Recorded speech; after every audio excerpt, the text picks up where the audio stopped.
Jamaah yang berbahagia. Nah, ini urusan dunia. Ya, kita bebas berkreasi, berinovasi, berhenti setelah ada larangan. Tapi ini tidak berlaku untuk masalah ibadah. Jadi kalau tadi saya jelaskan masalah muamalah, masalah duniawi, tapi ini tidak berlaku untuk masalah ibadah. Kenapa? Karena hukum asal ibadah ini tidak sama dengan hukum asal dalam masalah dunia. Kita harus tahu hukum asal dari ibadah ini supaya kita yakin. Al-yaqin la yuzalu bisyak. Supaya kita tetap yakin, tidak dihantui dengan keraguan. Kita harus tahu juga hukum asal daripada ibadah. Bagaimana bunyinya? Bunyinya saya ulangi sekali lagi. Al-aslu fil ibadah haram. Hukum asal daripada ibadah itu haram. Dalam kaidah yang lain ada redaksi yang berbeda. Al-aslu fil ibadah al-butlan. Hukum asal daripada ibadah itu butlan. Butlan itu batal. Hatta yaquma, hingga berdiri, hatta yaquma dalil al-amr. Hingga berdiri, hingga ada perintah. Hatta yaquma al-amr. Hingga ada perintah. Jadi rumusnya berbeda. Kalau tadi dalam masalah duniawi, ya, semuanya boleh, baru berhenti kalau sudah ada larangan. Sebaliknya, rumus dalam masalah ibadah asalnya haram dulu, baru boleh dikerjakan kalau sudah muncul perintah. Hatta yaquma, hingga ada perintah. Kalau sudah berdiri, hatta yaquma, hingga berdiri al-amru, kalau sudah ada perintah, baru kita boleh melaksanakan ibadah. Ini rumusnya. Ini didasarkan dengan sabda Nabi. Nabi bersabda, dan ini sangat terkenal sekali. Man amila amalan laisa alaihi amruna fahuwa radd. Barang siapa yang mengamalkan ibadah, man amila amalan, barang siapa yang mengamalkan sebuah amalan, laisa alaihi amruna, yang amalan itu tidak berdasarkan amruna, perintah kami, fahuwa radd, maka amalan itu radd, tertolak. Ini sabda Nabi yang dijadikan dasar tentang hukum asal daripada ibadah itu haram. Jadi sebelum ada contohnya, sebelum ada perintahnya, kita tidak boleh sok tahu melaksanakan ibadah itu. Dalam masalah ibadah sholat misalnya, ya, dalam ibadah sholat itu jelas perintahnya Nabi. Shollu kama ra'aitumuni usolli. Sholatlah kamu sebagaimana kamu menyaksikan aku sholat. Bagaimana sholatnya Nabi mulai dari takbiratul ihram sampai salam itu dijelaskan sangat detail. Ini bedanya urusan duniawi dengan urusan ibadah. Kalau urusan ibadah, salah satu cirinya Nabi biasanya memberikan contoh itu lebih tafsir, lebih rinci. Ini bedanya. Cirinya urusan ibadah itu lebih rinci. Waktunya ditentukan, tata caranya ditentukan, diberikan contoh. Kalau seperti itu pastikan itu pasti urusan ibadah. Ibadah mahdoh, ibadah khusus. Tapi kalau muamalah itu biasanya tidak serinci-rincinya. Kalau masalah muamalah itu biasanya Nabi tidak serinci-rincinya. Bahkan Nabi memberikan ruang kepada kita untuk bisa berkreasi, untuk bisa berinovasi. Jamaah yang berbahagia ini dalam masalah ibadah. Jadi nunggu perintah dulu. Pengen tahu ibadah sholat, lihat dulu yang dicontohkan Nabi seperti apa. Bagaimana caranya bertakbir, rukuk, sujud, salam, itu dijelaskan secara detail. Jamaah yang berbahagia ini kaidah turunan yang sudah saya sampaikan pada minggu yang lalu. Saya review lagi, saya ulang supaya kita ini tetap ingat, supaya ingat bagaimana caranya. Ini harus dipraktekkan.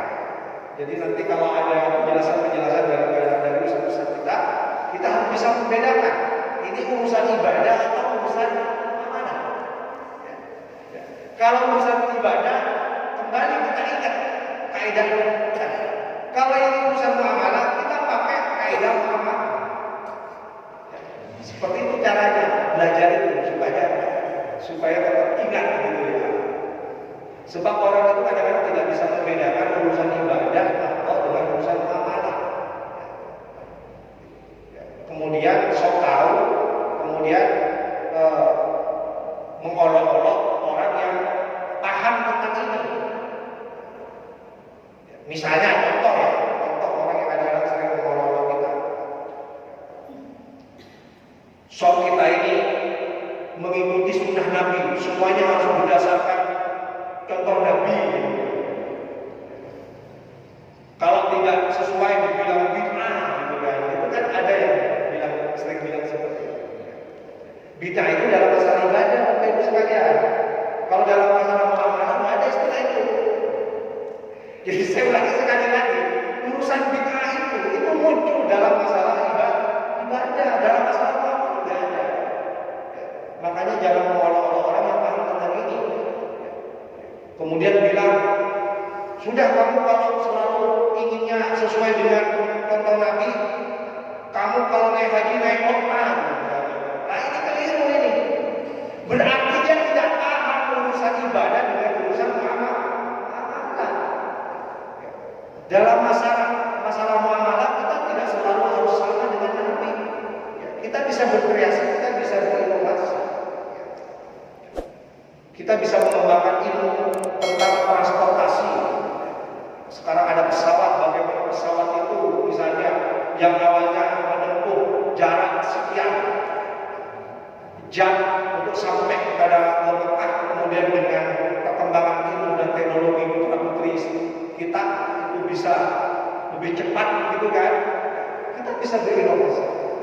Jadi terbantahkan mereka yang selalu tidak bisa membedakan urusan ibadah dengan urusan amal.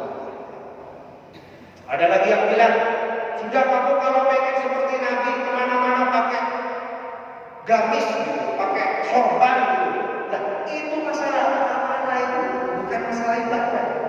Ya. Itu sering dijadikan bahan olok-olok.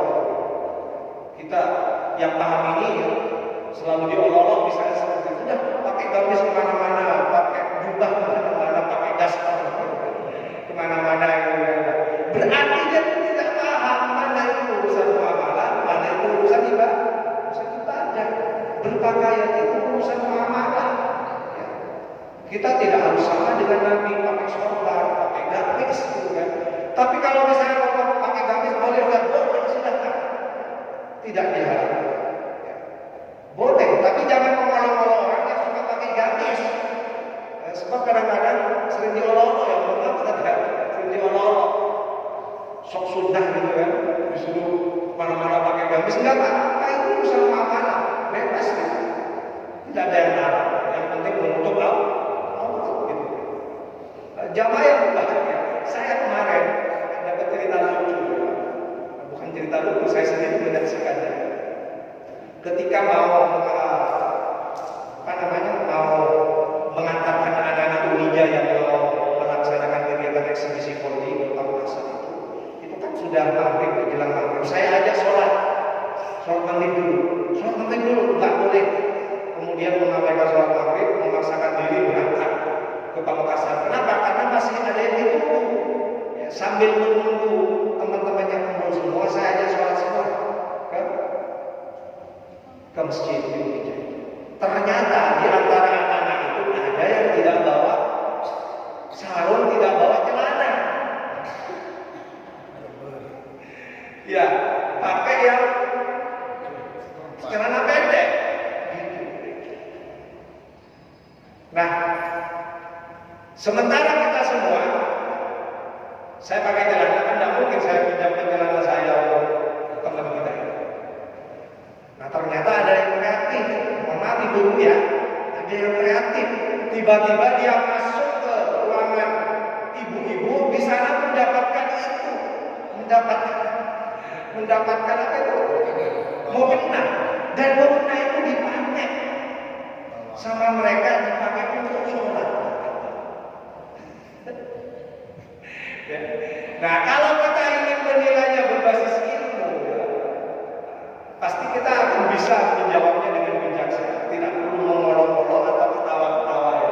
Dalam kondisi darurat seperti itu kan waktu maghrib itu sangat-sangat terbatas. Kalau tidak, dari mana dia bisa dapat ini apa namanya sahur? Di situ tidak disiapkan sahur.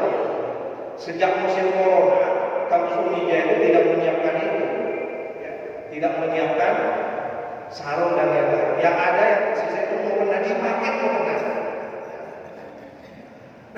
Jamaah yang berbahagia itu tidak termasuk rukun sholat. Boleh dalam kondisi darurat, yang penting itu menutup auratnya.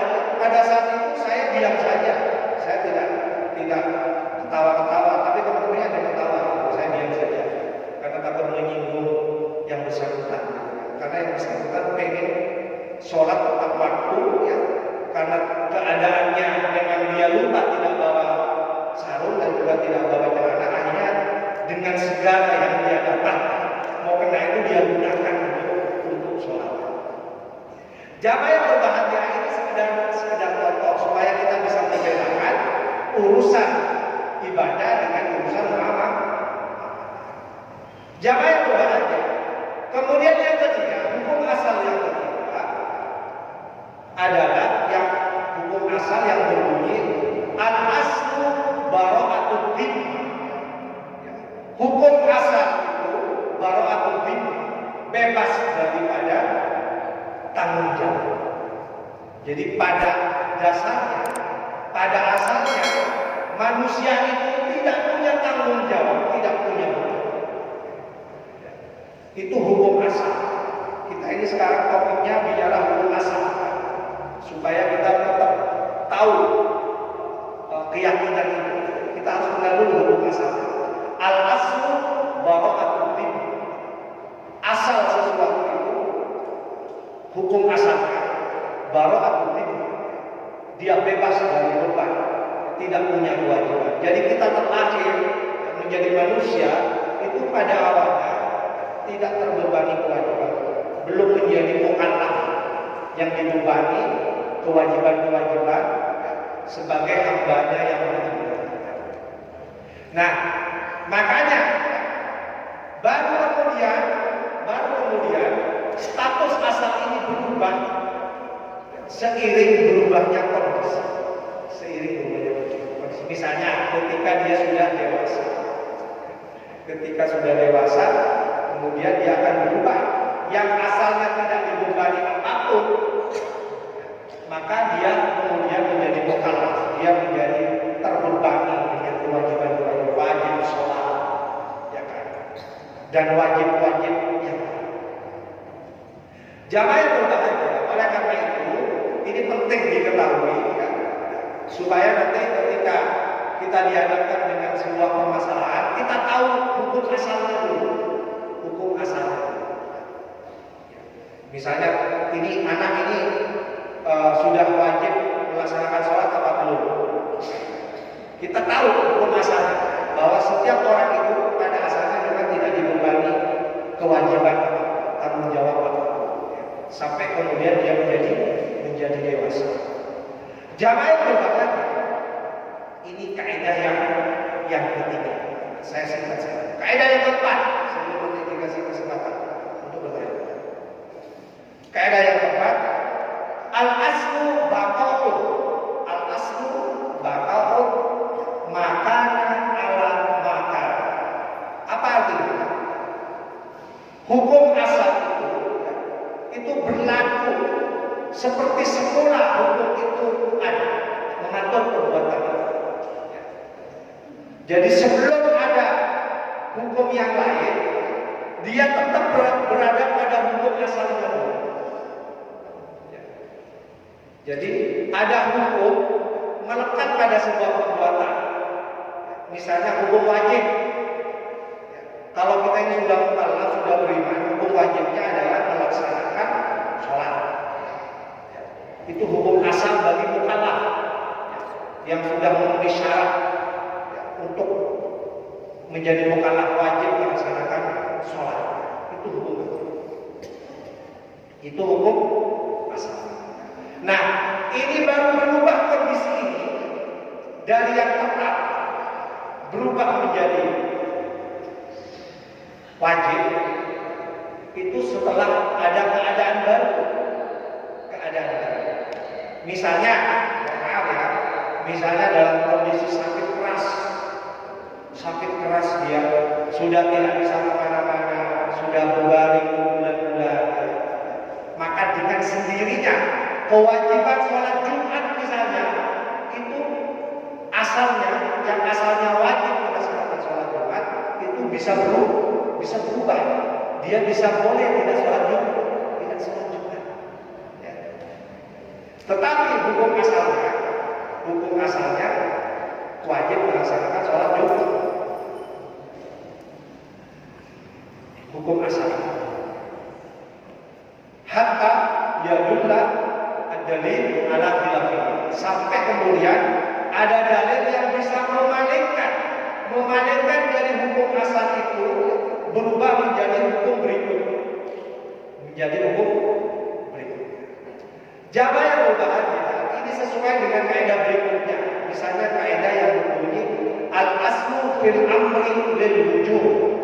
Asal perintah itu wajib dikerjakan. Asal perintah, asalnya itu wajib dikerjakan. Kecuali nanti ada dalil-dalil lain yang memalingkan dari yang awalnya wajib kemudian menjadi boleh, menjadi makruh dan sebagainya. Kemarin ada bertanya kepada saya tentang hukum menikah bagi mereka yang sudah berkemampuan. Bagi mereka yang sudah berkemampuan menikah itu ada perintah untuk menikah. Man istata'a minkumul ba'a falyatazawwaj. Barang siapa yang sudah berkemampuan, sudah bisa berkemampuan lahir batin, falyatazawwaj. Maka hendaknya dia menikah. Ini hukum asal.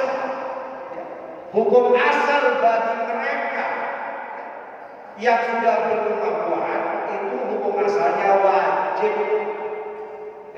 Sesuai perintah ini wajib. Ini nanti akan berubah hukum wajib ini menjadi yang lain. Kalau kita baca beberapa pendapat dari para ulama kita, hukum nikah itu bermacam-macam. Ada yang sunnah, ada yang wajib, bahkan ada yang makruh. Kenapa? Karena ada kondisi-kondisi yang menjadikannya makruh. Misalnya dia boros, mengatur dirinya sendiri nggak bisa, bahkan dia berada di dalam kemampuan, kemudian dia memaksa untuk menikah, maka hukum yang awalnya wajib, walaupun dia mukallaf, walaupun dia dewasa, walaupun dia punya banyak duit, maka sangat mungkin hukum itu bisa berubah. Hukum asalnya berubah menjadi makruh, karena khawatir nanti kalau sudah menikah dia akan menggunakan segala hartanya sampai milih-milih istrinya, harta bawaannya bisa dipakai untuk boros-boros. Ini sekedar contoh saja. Jamaah yang berbahagia, oleh karena itu banyak contoh-contoh kasus yang mungkin pernah kita dengar bersama. Kemarin di mana itu Mas Fikri, ada seorang istri dilaporkan oleh suaminya karena sering dimarah-marahi. Dilaporkan sekarang tidak ada, coba nggak tanggung-tanggung. Seorang istri yang niatnya mengingatkan suaminya supaya tidak selalu datang malam-malam, mabuk-mabukan, dia mabuk, jadi uangnya habis dipakai untuk mabuk sampai minjem perhiasannya dan sebagainya dipakai untuk mabuk-mabukan, pulang malam ditegur sama istrinya, itu dianggap dimarah-marahi, kemudian karena kesel, kemudian dilaporkan istrinya ke polisi sebagai kekerasan dalam rumah tangga, kekerasan psikis, tidak tahan dengan omelan istrinya yang niatnya mengingatkan itu, sampai tega itu dilaporkan secara pidana. Jamaah yang berbahagia. Nah, untuk orang-orang yang seperti ini kita harus paham, seandainya nanti kita menjadi hakimnya, menjadi kiainya, menjadi ustadznya, gimana ustaz hukum dengan orang yang model seperti ini? Walaupun dia itu sehat jasmaninya, sehat, sudah bisa menikah, apakah kita wajibkan untuk menikah? Nah, kita nanti akan mendengarkan bagaimana proses istinbat hukum dari ustadz kiai. Sangat mungkin nanti keluarnya hukumnya bukan wajib, bukan sunnah, bisa saja makruh. Jangan dulu, sembuhkan dulu orang ini supaya baik akhlaknya, supaya baik moralnya, baru nanti boleh kita nikahkan. Jamaah yang berbahagia, ini contoh-contoh yang mungkin bisa kita amati dan itu terjadi di sekitar kita sebenarnya. Oleh karena itu, sekali lagi apa yang saya sampaikan tadi akan menjadi mudah kita mengingat kaidah-kaidah yang saya bacakan ini kalau kita berhasil menghubungkan dengan apa yang terjadi pada diri kita atau apa yang terjadi di sekeliling kita. Saya akhiri